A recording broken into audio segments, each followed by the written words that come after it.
Mama made it. If you made it in Joo Chiat, you make it anywhere. Hey guys, welcome back to another episode of Clickbait, where we travel all around Singapore trying amazing food. So today we're going to try sandwiches from all cultures, all across Singapore. And once again, we're not a review show. We're just here to share amazing food in Singapore. So stay tuned.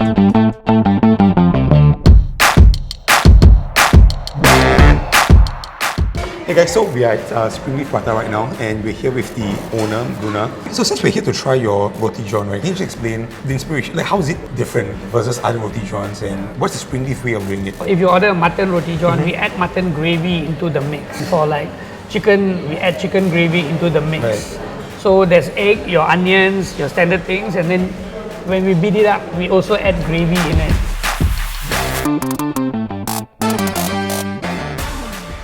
Now, I don't know if you noticed, but the common history of Roti John, it was just probably after World War II. This GIs or these sailors was in Singapore, basically went to local vendors, went to the local mama. He's like, hey boss, can you make me a sandwich of sorts? And what they did was that they basically took a French loaf, slathered it with cheese, some kind of curry, onions, any kind of gravy actually, and they will put in minced mutton to replicate the burger. So that's the common history of Roti John, but since then they came out with many versions of the Roti John itself, right? There are even desserts Roti John, there's mutton, there's chicken, even portobello. I really should be using my hands. But let's try this. But to begin with, I can smell the curry already. I can smell the really sweet chili sauce that is standard with just about every mama. Mayonnaise. It smells like comfort. Oh my god. So I taste the onions, I taste the mutton curry, I taste the mutton itself, and there's actually a lot of meat within the French loaf itself. This is very flavorful. Okay, so this is another one of the unique Roti Johns that they have, right? So this is the portobello cheese egg. Wait, before that, come in, eggs, get in there. So if you look at this, there's a lot of eggs, there's a lot of mushrooms, a lot of onions. With the portobello Roti John, right, the char is more pronounced, and I can see where they use portobello because portobello has a very meaty texture. This is actually an awesome meat substitute alongside the char. In other words, the wok hei. Because I can see why Springleaf's Roti John has been coming in top 3, top 5 best Roti Johns in Singapore. And I really appreciate the fact that this is such a humble dish, but yet so nostalgic. We all grew up on Roti John at some point, right? This might be one of my favorite ones actually. Yeah. There's no clean way of eating this. And it's sweet in a non-offensive way. Hey guys, so we just finished the north, we're on our way to the south. We're going to Chinatown. We are going to have hot dogs, but not just any hot dogs, we're going to have Korean hot dogs. So I'll see you in a bit.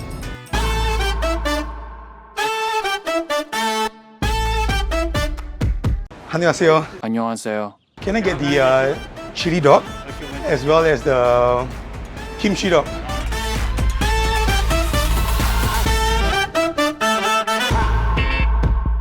I'm at Shake and Dog. It's literally a hole in the wall, approximately 40 seconds away from the MRT station, just beside this Chinese restaurant.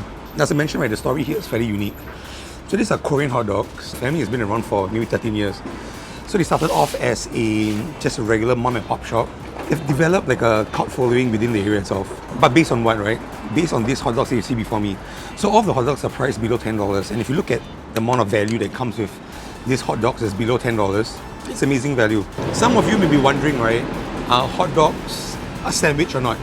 The reality is, I don't know. But if you were to Google the definition, right, it basically says that any kind of protein that's between two buns or two slices of bread. So whether you agree or disagree with me that are hot dogs sandwiches, let us know in the comments. But I really want to get into the hot dog before it gets cold. Number one, it's very heavy. It's a very dense dog. That means I'm expecting a lot of meat.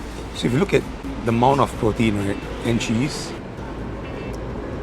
this is like proper chili. So you know, right, American chili is basically beef mince with a lot of tomatoes, some kind of peppers, right? Whether it's jalapenos or whatever they can find. I believe this chili actually has chili padi because it's a different kind of spice. The chili isn't overly sweet. It is savory, a lot of meat chunks, and the cheese just to balance out the savoriness and heaviness of the meat itself. There's a very nice snap to it. This only tells me that they use like really high quality hot dogs, not the cheap processed type. in the buns. The fact that the sauce and the gravy isn't soaking through the bun tells me that this bun isn't cheap either. I'm gonna do one more bite. The snap, the meat to bun ratio, the cheese, the additional spice that I believe comes from the chili padi. It definitely isn't some kind of American pepper. Below $10. This I'm really excited actually. See the people queuing up already. So this place, they close in the wee hours in the morning. It's either 4 or 5 p.m. And they are, I think what's really unique and why they had developed a cult following is because when you're done with drinks in the area, you come by for this. Amazing supper food. So this is the kimchi dog. Once again, very heavy. So the dog, beef mince, sweet honey mustard, obviously the kimchi. I don't know how I'm gonna fit all this in my mouth. I'll try. That's what she said. Okay, we got this. This is amazing. Oh wow. The kimchi cut through the fattiness of the mince of the hot dog. The balance is insane. The sweetness, the slight tartness that comes with the kimchi itself really balances the hot dog. Why have we never had this before? Why have we never had this? In my opinion, right, this is my favorite sandwich / meat in the bun, hole in the wall, in the south of Singapore. Bar none. This has to be it. So the reason why the kimchi hot dog is on the menu, number one, Korean family, came to Singapore, settled down, had kids, been in Singapore for like 13 years. So they're pretty much Singaporean. Guys, you must try this. This is worth the travel. This kimchi dog is worth the travel. Because it's just beside the MRT, like right there. Hey guys, we're on our way to our third location. We're going to the east. Within the east lies this amazing sandwich shop, right? I'm going to taste Vietnam. We're going to have Banh Mi. This shop has been around for 13 years. They're called 233 Banh Mi. What makes a good banh mi, right, comes down to two very important criteria. First and foremost is the baguette. The second component would be the pickles that goes within the banh mi itself. Sliced pork with pickles, some kind of spices in a freshly baked baguette. If you disagree with me, let us know in the comments. If not, I'll see you there.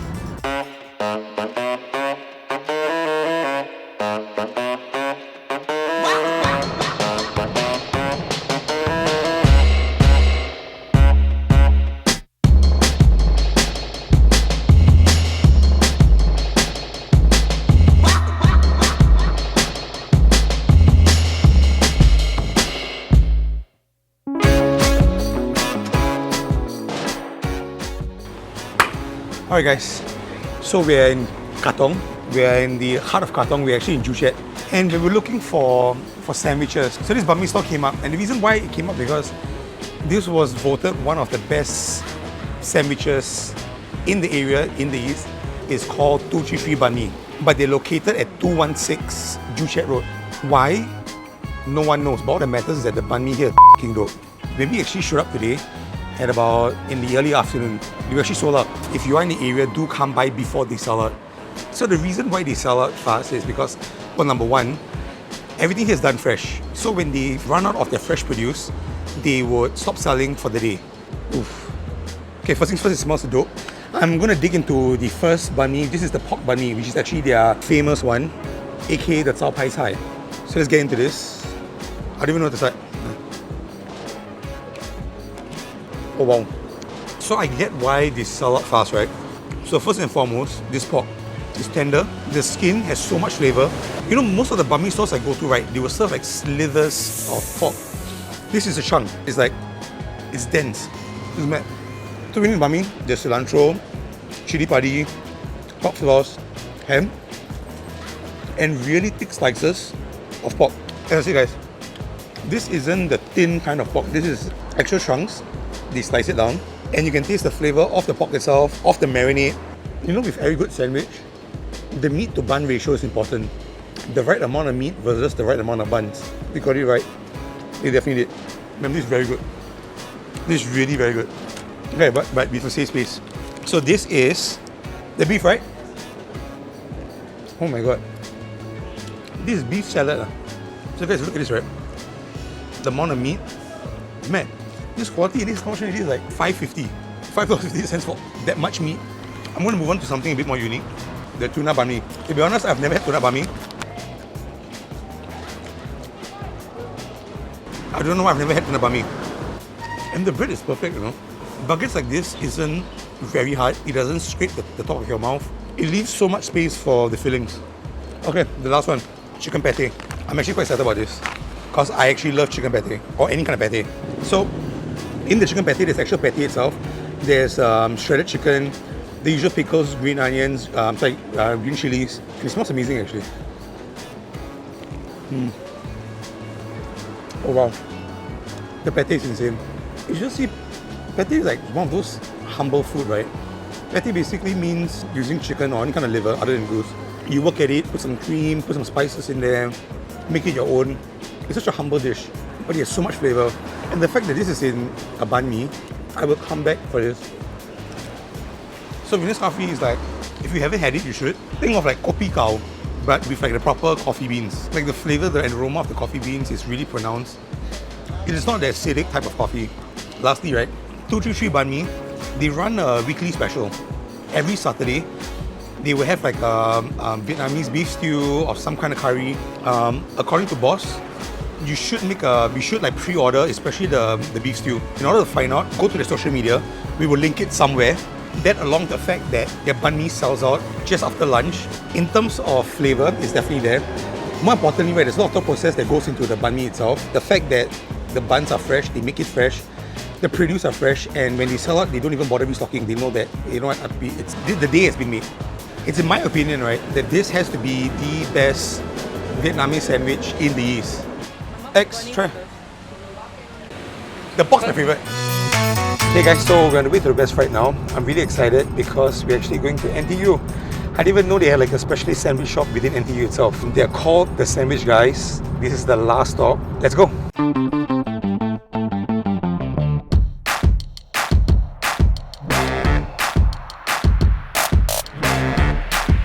From the movie Chef. Yes. So he did. Oh wow, bro, the movie was inspiring. The what? The Cubano. Cubano. Yeah. So from there, I thought, why not bring the glory of American sandwiches to Singapore? Being a meat-focused chain, we put a lot of effort into curing the meat, brining, smoking, grilling, to give you each flavor that we want.